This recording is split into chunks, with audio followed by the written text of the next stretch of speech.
Hello friends, स्वागत है आप सभी का हमारे इस यूट्यूब चैनल हिंदी साहित्य में।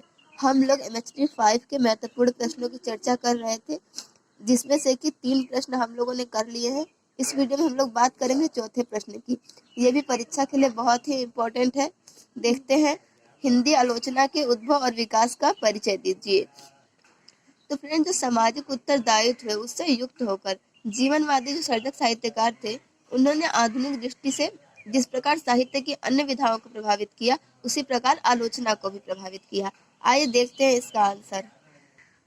हिंदी आलोचना का जो इतिहास है वो रीतिकाल से थोड़ा पहले ही शुरू होता है, और सच यह है कि रीतिकाल का रीतिबद्ध साहित्य रीतिवादी आलोचना से प्रभावित है और लक्षणों के उदाहरण के रूप में रचा गया है।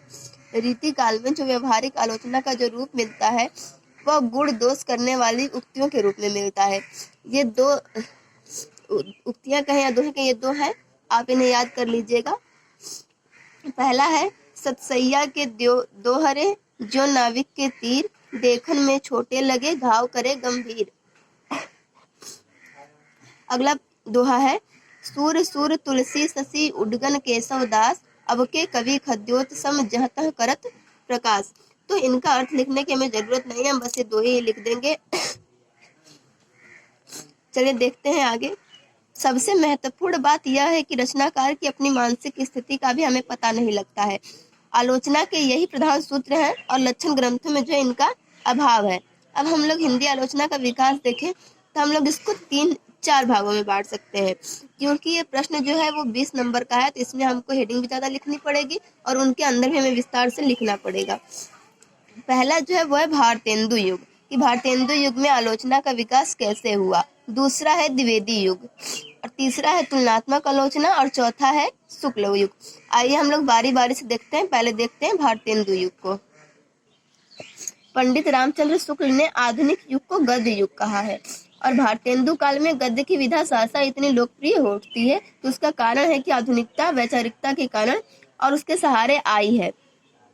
वैचारिकता गद्य में तो है ही, कविता में भी है। वैचारिकता का आग्रह होने पर साहित्य में आलोचना का विकास होना अवश्यंभावी था। इस काल में आलोचना पत्र पत्रिकाओं के लेखों, टिप्पणियों और निबंधों से विकसित हुई है। किस काल में? भारतेंदु युग में। आलोचना के उन विधाओं में से है जो पश्चिमी साहित्य की नकल पर नहीं बल्कि अपने साहित्य को समझने बूझने और उसकी उपादेयता पर विचार करने की आवश्यकता के कारण जन्मी और विकसित हुई है। वहाँ होता है इसलिए यहाँ भी होना चाहिए, इस विचार की भावना के वशीभूत होकर भारतेंदु ने नाटक पर अपने विचार प्रकट नहीं किए हैं। हिंदी के नाटकों का स्वरूप कैसा होना चाहिए इसका ध्यान रखकर उन्होंने अपने विचार प्रकट किए हैं। विचारों के इस प्रकटीकरण को ही हम हिंदी आलोचना का प्रारंभ मान सकते हैं। भारतेंदु ने नाटक संबंधी विचार नाटककार की हैसियत से व्यक्त किए हैं, समीक्षक या आलोचक की हैसियत से नहीं। वे लेख में आद्यांत रचना पर बल देते हैं और नाटककार को किन बातों पर ध्यान देना चाहिए यह बताते रहते हैं। इस लेख में उनके सर्जक का चिंतन रूप प्रकट हुआ है। भारतेंदु ने नाटक पर विचार करते समय उसकी प्रकृति, समसामयिक जनरुचि एवं प्राचीन नाट्य शास्त्र की उपयोगिता पर विचार किया है। उन्होंने बदली हुई जनरुचि के अनुसार नाट्य रचना में परिवर्तन करने पर विशेष बल दिया है। भारतेंदु के जो नाटक है वो विषयक लेख में आलोचना के गुण उसमें मिल ही जाते हैं। ऐसी दशा में हम लोग भारतेंदु को आधुनिक हिंदी साहित्य का प्रथम आलोचक कहें तो वह अनुचित नहीं होगा। और आलोचना के अंतर्गत अगर किसी संपूर्ण कृति के गुण दोषों की समीक्षा का कार्य हिंदी में हुआ है तो वह बद्री नारायण चौधरी, प्रेमघन और बालकृष्ण भट्ट के द्वारा प्रारंभ होता है। देखते हैं अगला, द्विवेदी युग। देखा जाए तो द्विवेदी युग ने हिंदी को जितने विद्वान दिए हैं आधुनिक भारत के अन्य किसी युग ने नहीं दिए हैं। और पंडित चंद्रधर शर्मा गुलेरी, पंडित गौरी शंकर हीराचंद ओझा, पंडित सुहाकर द्विवेदी आदि ऐसे विद्वान जो है वो इसी युग में होते हैं। कविता के जो रूप संबंधी जो विचार आचार्य द्विवेदी ने प्रकट किए हैं वे आश्चर्यजनक ढंग से निराला के तत्संबंधी विचारों से साम्य रखते हैं। वे लिखते हैं कि पद्य के नियम कवि के लिए एक प्रकार की बेड़ियां हैं। उनसे जकड़ जाने से कवियों को अपनी स्वाभाविक उड़ान में कठिनाइयों का सामना करना पड़ता है। कवि का काम है कि वह अपने मनोभावों को स्वाधीनता पूर्वक प्रकट करे।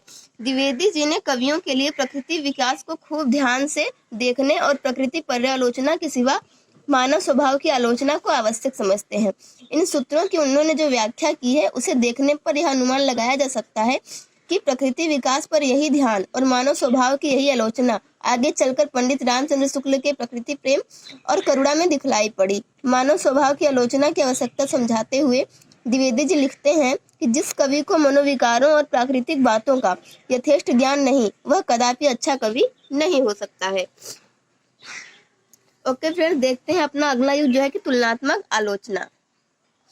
पंडित पद्म सिंह शर्मा जो थे उन्होंने भी प्राचीन विशेषतः रीतिकालीन साहित्य के प्रेमी थे।